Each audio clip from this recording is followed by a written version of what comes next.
الدور اللي قبل النهائي، ولكن في ما بين ايه للجمهور؟ لا، بقول لهم ما فيش ان فرقته تكسب وتأدي اداء كويس، وده يعني حق مكتسب لاي حد. احنا كفريق النادي الاهلي او جمهور النادي الاهلي بنتمنى فرقتنا كذلك الاسماعيلي، ولكن لازم نعرف في النهايه ان هي كوره ومش اكتر من كوره اكيد، واكيد حد هيكسب وحد هيخسر، فلازم نتقبل الوضع ايا كان، ولازم العلاقه تبقى جيده طول الوقت يعني بين جماهير مصر كلها.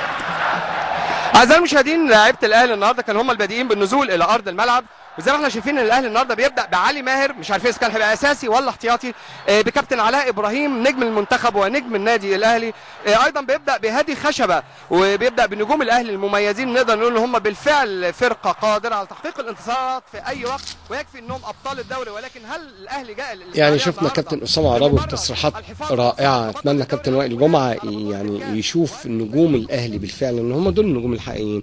ان التصريح عاقل متزن، ما فيهوش نوع من انواع الاثاره، والحمد لله اللي كانوا بيتهمونا اللي احنا مش عارف ايه. احنا شوف من كام سنه، من 14 سنه واحنا دايما كان كل كلامنا بيحض دايما على العلاقه ما بين الجمهورين. الجمهور الاسماعيلي استقبل الجمهور الاهلي استقبال رائع، مجرد مباراه، نفس الكلام اللي لسه قايله يعني ما غيرناش كلامنا الحمد لله. يعني نفس الكلام اللي قلته على مباراه الامس، مجرد مباراه ب3 نقط، مش معركه حربيه.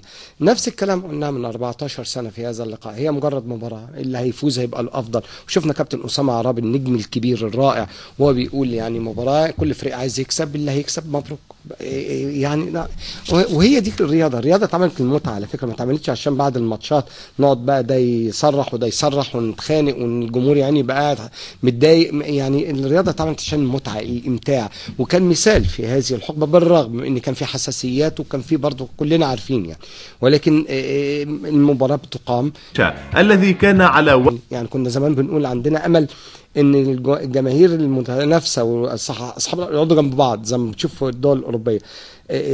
دلوقتي نفصل بينهم بمدرج، يعني خلاص اسفين، مش هنقول ان هم يقعدوا جنب بعض، نفصل بينهم بمدرج. اتمنى يا رب ان المباراه تتلعب بحضور جماهيري. ان مباراه الامس ما بين الاسماعيلي والاهلي كانت بحضور جمهور، اعتقد النتيجه كانت هتتغير. يعني الاهلي والاسماعيلي من الفرق الجماهيريه الكبيره، لما بتلعب من غير جمهور الاداء بيتاثر. يعني في لاعبين